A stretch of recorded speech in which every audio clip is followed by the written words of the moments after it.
ಒಂದು ಕಡೆಯಲ್ಲಿ ಬಿಜೆಪಿ ನಾಯಕರೆಲ್ಲರೂ ಕೂಡ ವಾಲ್ಮೀಕಿ ನಿಗಮದಲ್ಲಿ ಅಭಿವೃದ್ಧಿ ನಿಗಮದಲ್ಲಿ ಆಗ್ತಾ ಇದ್ದಂತಹ ಒಂದು ಹಗರಣದ ಬಗ್ಗೆ ಮಾತನಾಡ್ತಾ ಇದ್ದಂತಹ ಸಂದರ್ಭದಲ್ಲಿ ಬಿಜೆಪಿ ಸರ್ಕಾರದ ಅವಧಿಯಲ್ಲಿನೇ ಮಂತ್ರಿಯಾಗಿದ್ದಂತಹ ಮತ್ತು ಬಿಜೆಪಿ ಸರ್ಕಾರದ ಅವಧಿಯಲ್ಲಿ ನಿಗಮದ ಅಧ್ಯಕ್ಷರಾಗಿದ್ದಂತಹ ಗೂಳಿಹಟ್ಟಿ ಶೇಖರ್ ಅವರು ಒಂದು ಆರೋಪವನ್ನು ಮಾಡಿದರೆ, ಗಂಭೀರ ಆರೋಪವನ್ನು ಮಾಡಿದರೆ ಅಂದಿನ ಹಿಂದುಳಿದ ವರ್ಗಗಳ ಕಲ್ಯಾಣ ಸಚಿವರ ವಿರುದ್ಧ.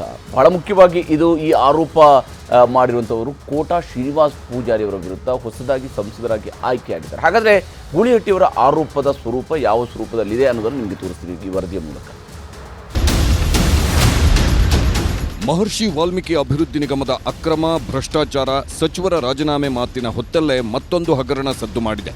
ಬಸವರಾಜ ಬೊಮ್ಮಾಯಿ ಸಿಎಂ ಆಗಿದ್ದ ಸಮಯದಲ್ಲಿ ಬೋವಿ ಅಭಿವೃದ್ಧಿ ನಿಗಮದಲ್ಲಿ ಬರೋಬ್ಬರಿ 100 ಕೋಟಿ ಹಗರಣ ಆಗಿದೆ ಎಂಬ ಆರೋಪ ಕೇಳಿಬಂದಿದೆ. ಚಿಕ್ಕಮಗಳೂರು ಉಡುಪಿ ಸಂಸದ ಕೋಟಾ ಶ್ರೀನಿವಾಸ್ ಪೂಜಾರಿ ಆಗ ಸಮಾಜ ಕಲ್ಯಾಣ ಸಚಿವರಾಗಿದ್ದರು. ಕೋಟಾ ಶ್ರೀನಿವಾಸ್ ಪೂಜಾರಿ 50 ರಿಂದ 60 ಕೋಟಿ ರೂಪಾಯಿ ಆಸ್ತಿ ಮಾಡಿದ್ರು ಎಂಬ ಆರೋಪ ಕೇಳಿಬಂದಿದೆ. ಈ ಆರೋಪ ಮಾಡಿರೋದು ಬೇರೆ ಯಾರೂ ಅಲ್ಲ, ಮಾಜಿ ಸಚಿವ ಗೂಳಿಹಟ್ಟಿ ಶೇಖರ್. ಬೋವಿ ನಿಗಮದಲ್ಲಿ 100 ಕೋಟಿ ಸ್ವಾಮಿ ತಿಂದಿರೋದು. 100 ಕೋಟಿ ಯಾರು ಗೊತ್ತಾ? ನೀವು ರಾಜೀನಾಮೆ ಈಗ ಕೇಳ್ತಾ ಇದ್ರಲ್ಲ, ನೀವು ನಾಗೇಂದ್ರ ರಾಜೀನಾಮೆ ಕೊಡಿ ಅಂತೇಳಿ. ಅವತ್ತು ಮಂತ್ರಿ ಆಗಿದ್ದಾರೆ ಯಾರು ಗೊತ್ತಾ? ನಮ್ಮ MP ಅವರಿಗೆ ಗೆಲ್ಸಿದ್ದಾರೆ. ನಾವು ನೀವೆಲ್ಲ ಗೆಲ್ಸಿದ್ದೀವಿ. ಕೋಟಾ ಶ್ರೀನಿವಾಸ್ ಪೂಜಾರಿ ಅವರು ಮಂತ್ರಿ ಆಗಿದ್ದಾಗ ಆಗಿರ್ತಕ್ಕಂಥ ಹಗರಣಗಳು. ನೀವು CBIಗೆ ಹಾಕ್ತೀರ, CBIಗೆ ಹಾಕಕ್ಕೆ ಹೋಗ್ಬೇಡಿ, ದಯಮಾಡಿ CBIಗೆ ಹಾಕಕ್ಕೆ ಹೋಗ್ಬೇಡಿ. ಇದನ್ನ ನಾವು COD ಕೊಟ್ಟಿದ್ದೀವಿ. ಸಿಟ್ಟಿಂಗ್ ಹೈಕೋರ್ಟ್ಗೆ ಹಾಕ್ತಿರೋ ಸುಪ್ರೀಂ ಕೋರ್ಟ್ಗೆ ಹಾಕ್ತಿರೋ ಸಿಟ್ಟಿಂಗ್ ಜಡ್ಜ್ ನೇತೃತ್ವದಲ್ಲಿ ಬೋವಿ ನಿಗಮದಲ್ಲಿ ಏನೋ ಅವ್ಯವಹಾರ ಆಗಿತ್ತೋ, ಯಾವ್ಯಾವ ನಿಗಮದಲ್ಲಿ ಅವ್ಯವಹಾರ ಆಗಿತ್ತೋ ಆ ನಿಗಮಗಳು ಸೇರಿಕೊಂಡು ಈಗಿಂದ ಸಿಟ್ಟಿಂಗ್ ಜಡ್ಜ್ ಜೊತೆ ಎನ್ಕ್ವೈರಿ ಮಾಡಿಸಿ ಕೋಟಾ ಶ್ರೀನಿವಾಸ್ ಪೂಜಾರಿ ಪಾಪ ಅವರಂತ ಪ್ರಾಮಾಣಿಕರು ಯಾರೂ ಇಲ್ಲ ದೇಶದಲ್ಲಿ. 50-60 ಕೋಟಿ ಚುನಾವಣಾ ಸಂದರ್ಭದಲ್ಲಿ 60 ಕೋಟಿ ಆಸ್ತಿ ಮಾಡಿದ್ರು, ಎಲ್ಲಿಂದ ಬಂತು ಅಂತ ಅದು ಉದಾಹರಣೆ ಕೊಟ್ಟೇ ಇಲ್ಲ ಅವರು. ಸ್ವಾಮಿ ನಾನು ಹೇಳ್ತಾ ಇದ್ದೀನಿ ಕೇಳಿ, ಇಲ್ಲಿ ಬೋವಿ ನಿಗಮದಲ್ಲಿ 100-120 ಕೋಟಿ ವ್ಯವಹಾರ ಆಯಿತು. ಇದರಲ್ಲಿ ಕೋಟಾ ಶ್ರೀನಿವಾಸ್ ಪೂಜಾರಿ ನೇರವಾಗಿ ಇದರಲ್ಲಿ ಜವಾಬ್ದಾರಿ ಆಗಿದ್ದಾರೆ. 100 ಕೋಟಿನಲ್ಲಿ ಅದರಲ್ಲಿ ಅಧಿಕಾರಿಗಳನ್ನೆಲ್ಲ ಹಾಕ್ಕೊಂಡಿದ್ದಾರೆ. ಎಲ್ಲ ತಿಂದಾಕಿ ಒಂದು ಡಾಕ್ಯುಮೆಂಟು ಇಟ್ಟಿಲ್ಲ, ಒಂದೇ ₹1 ಫಲಾನುಭವಿಗಳು ತಲುಪಿಲ್ಲ. ಅದರಲ್ಲಿ ಎಲ್ಲರೂ ನಮ್ಮ ಸಮಾಜ ಲೀಡರ್ಗಳು, ಪ್ರಮುಖ ಲೀಡರ್ಗಳು ಕೂಡ ಇದರಲ್ಲಿ ಭಾಗಿಯಾಗಿದ್ದಾರೆ. ನಮ್ಮ ಮುಖ್ಯಮಂತ್ರಿ ಬೊಮ್ಮಾಯಿ ಸಾಹೇಬರು ಮುಖ್ಯಮಂತ್ರಿ CID ಎನ್ಕ್ವೈರಿ ಹಾಕಿ ಅವೆಲ್ಲ ಎನ್ಕ್ವೈರಿ ಮಾಡೋಂಥ ಸಂದರ್ಭದಲ್ಲಿ ಕೊನೆಗೆ 2 ಮರ್ಡರ್ ಆಗಿದ್ದಾರೆ ಸ್ವಾಮಿ. ಅಲ್ಲಿ 2 ಮರ್ಡರ್ ಆಗಿರೋದು. ವಾಲ್ಮೀಕಿ ನಿಗಮದ ಅವ್ಯವಹಾರದ ಬಗ್ಗೆ ದೊಡ್ಡ ಚರ್ಚೆ ಆಗ್ತಿದೆ. ಆದರೆ ಬೋವಿ ನಿಗಮದ ಬಗ್ಗೆಯೂ ತನಿಖೆ ಮಾಡಿ ಎಂದು ಸಿಎಂ ಸಿದ್ದರಾಮಯ್ಯಗೆ ಗೂಳಿಹಟ್ಟಿ ಶೇಖರ್ ಮನವಿ ಮಾಡಿಕೊಂಡಿದ್ದಾರೆ.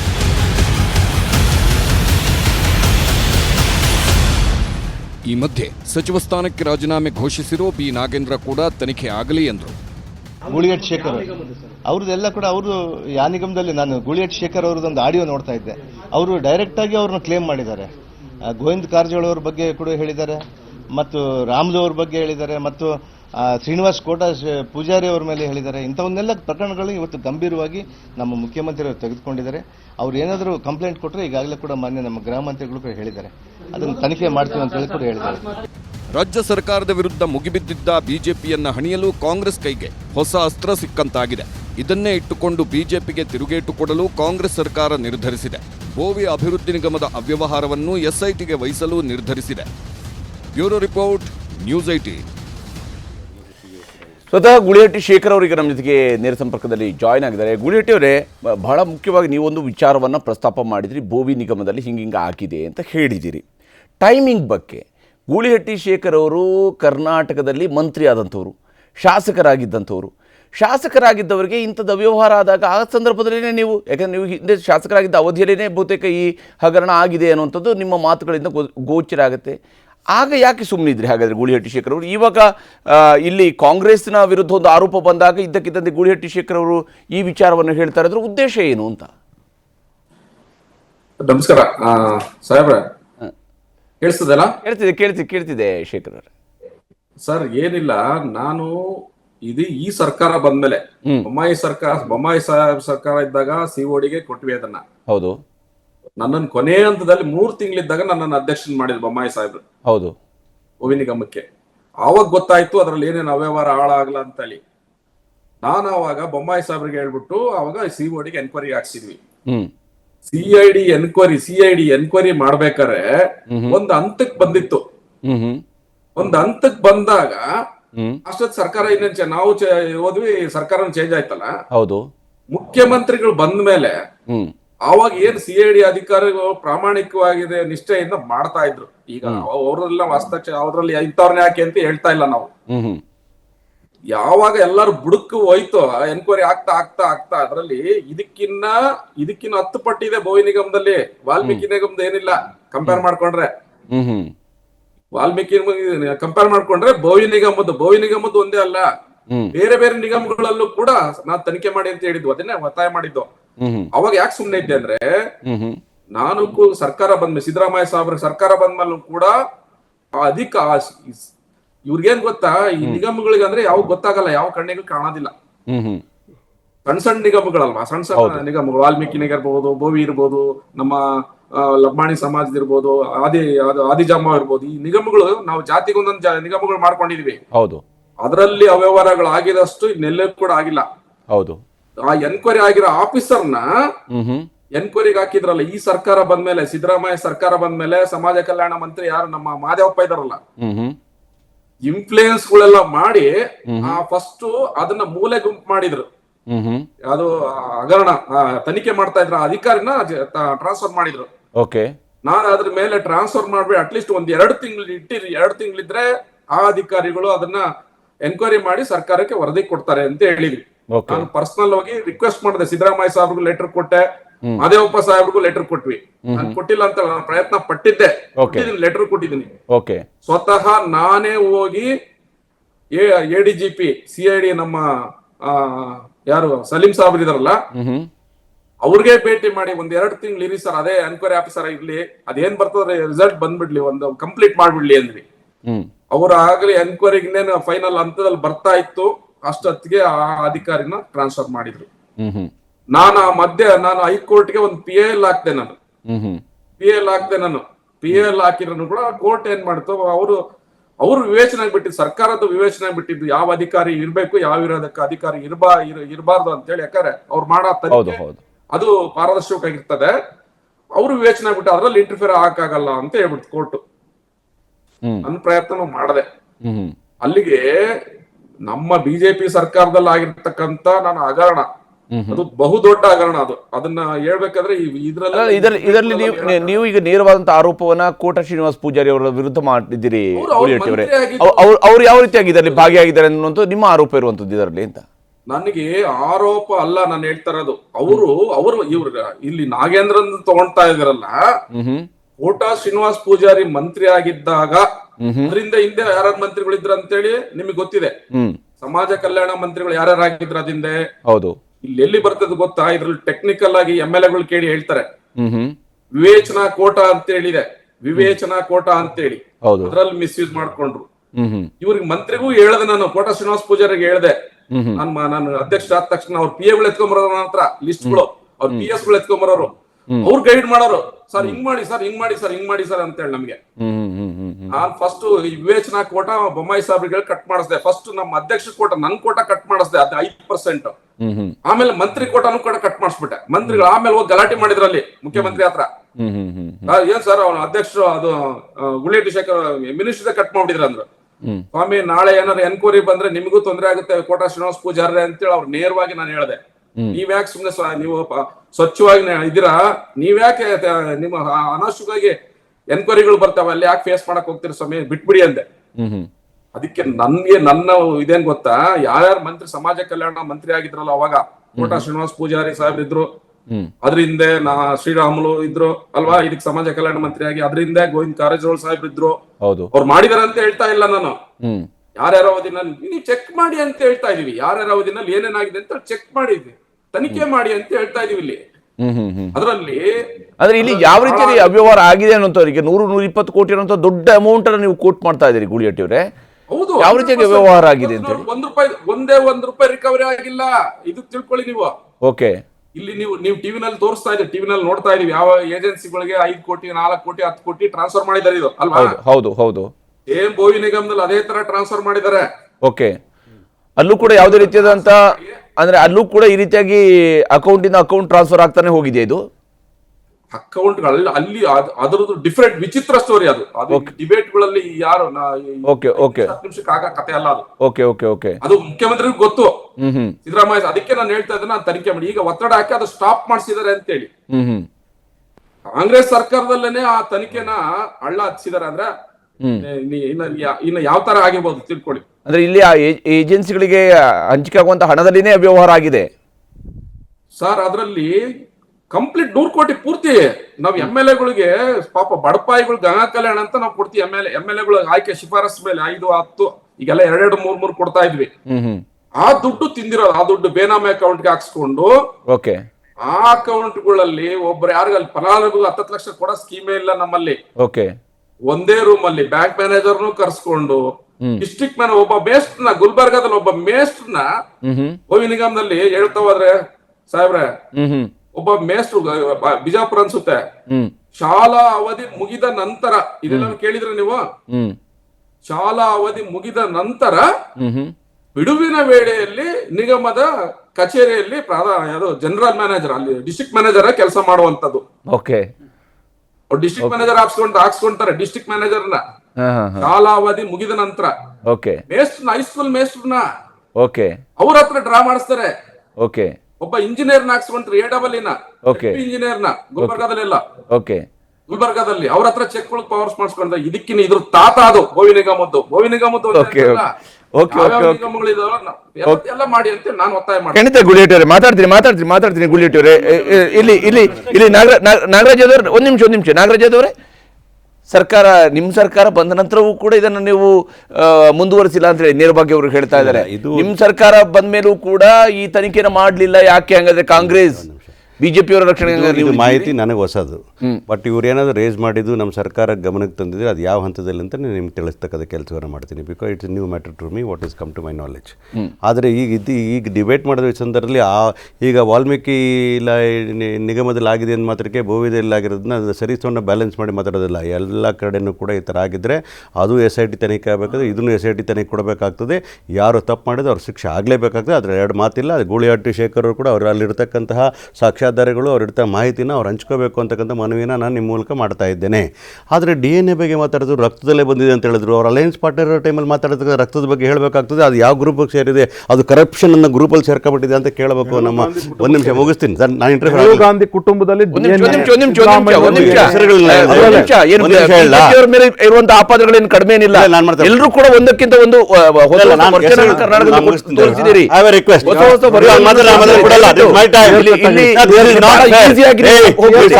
ಅವರು ಕೂಡ ಹೇಳ್ತಾರೆ ಎಲ್ಲವನ್ನೂ ಆಚೆ ತನ್ನಿ ಅಂತ.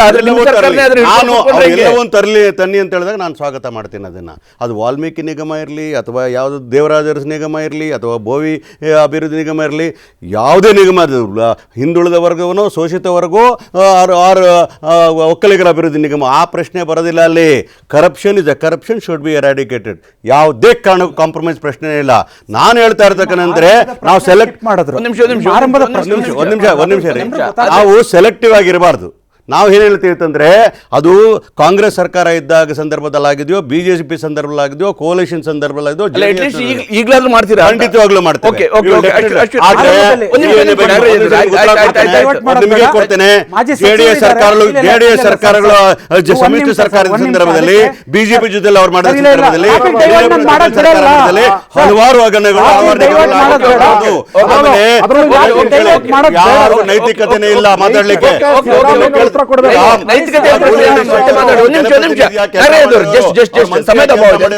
ಅವ್ರು ಹೇಳ್ತಾ ಇದ್ರೆ ಡೈವರ್ಟ್ ಪ್ರಶ್ನೆ ಅಲ್ರಿ, ಯಾರು ಮಾಡಿದ ತಪ್ಪು ಅಂತ ಹೇಳಿ ನಾಗೇಂದ್ರ ಅವರು ರಾಜೀನಾಮೆ ಕೊಡ್ತಾ ಇದ್ದಾರೆ. ತನಿಖೆ ನಿಷ್ಪಕ್ಷ ಭಾಗ ಆಗ್ಬೇಕಾಗ್ತದೆ.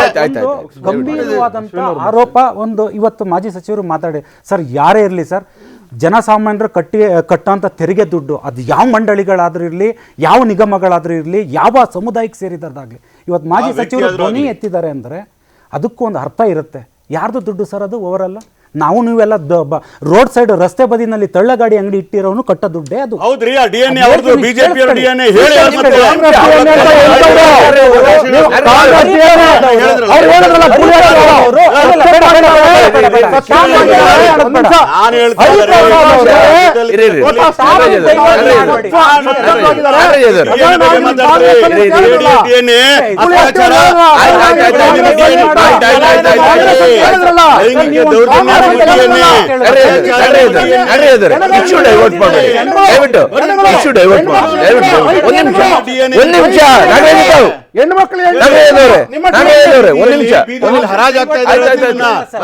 ಹರಿಪ್ರಸಾದ್ ಸರ್, ಒಂದು ಪ್ರಶ್ನೆ ಅವ್ರು ಕೇಳಿದ್ರಿ, ಆಗಿ ಬೋವಿ ಮಂಡಳಿಯಲ್ಲಿ ಅಭಿವೃದ್ಧಿ ಮಂಡಳಿಯಲ್ಲಿ ಆಗಿರೋ ಹಗರಣನ 1 ವರ್ಷ ನೀವ್ ಎಲ್ಲಿಟ್ಟಿದ್ರಿ? ತನಿಖೆ ಆಗ್ತಾ ಇರಬೇಕು ತಾನೆ, ನೀವು ತನಿಖೆ ಆಗ್ತಾ ತೋರಿಸ್ಬೇಕು ತಾನೆ ಸರ್.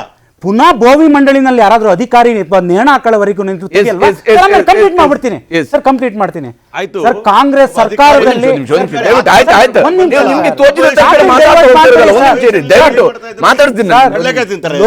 ಲೋಕಾಯುಕ್ತನೇ ಮಣ್ಣಿಗೆ ಸೇರಿಸ್ತಂತ ಕಾಂಗ್ರೆಸ್ ಸರ್ಕಾರ ಯಾವ ತನಿಖೆಗೂ ಯಾವ ಆರೋಪಕ್ಕೂ ಚೀಟ್ ಕೊಡ್ತಾರೆ.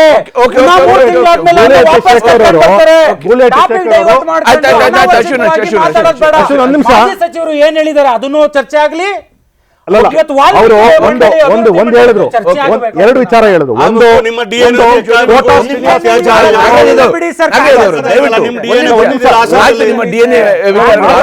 ರಕ್ತದ ಬಗ್ಗೆ ಮಾತಾಡಿದ್ರು,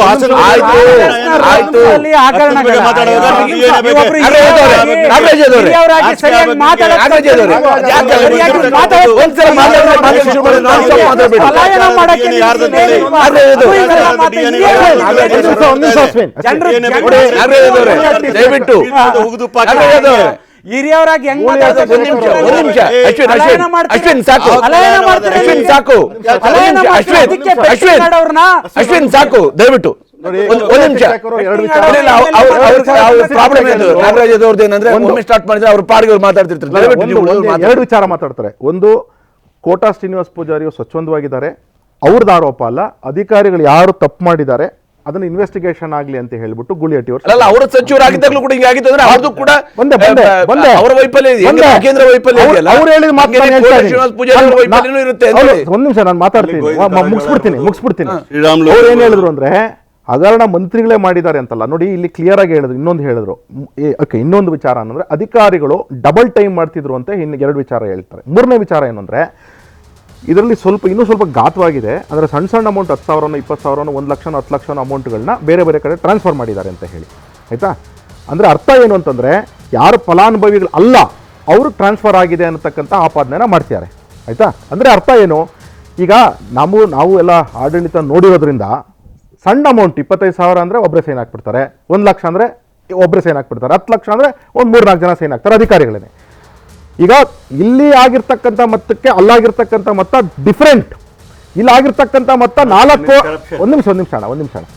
ಕೋಟಿಗಿಂತ ಮೇಲೆ, ಅಂದ್ರೆ 3 ಕೋಟಿಗಿಂತ ಮೇಲೆ 4 ಕೋಟಿಯಿಂದ 6 ಕೋಟಿ ಮಧ್ಯದಲ್ಲಿ ಆಗಿರ್ತಕ್ಕಂಥದ್ದು ತುಂಬಾ ವ್ಯತ್ಯಾಸ ಇದೆ.